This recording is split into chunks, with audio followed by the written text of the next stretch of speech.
கேக்கு கேக்கு cup cake உங்களுக்கு வேணுமா cup cake?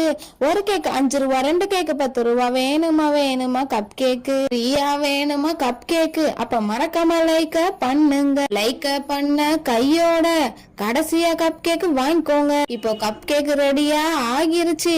இருந்தாலும் கிரீமை போட்டுக்கலாம். கிரீமை போட்டதும் சாக்லேட்டை ஊத்தி நிறைய நிறைய செஞ்சிடலாம். இங்க பாரு சாக்லேட், அங்க பாரு மேங்கோ, எல்லா ஃபிளேவரும் போட்டுக்கலாம். அப்பதான் டேஸ்ட் நல்லா இருக்கும். குட்டி குட்டி சாக்லேட் போட்டாச்சு. கப் கேக்கும் ரெடியா ஆகிருச்சு. லைக் பண்ணவங்க மறக்காம இந்த குட்டி குட்டி கப் கேக்க வாங்கிக்கோங்க. இந்தாங்க வாங்கிக்கோங்க. மறக்காம வாங்கிக்கோங்க.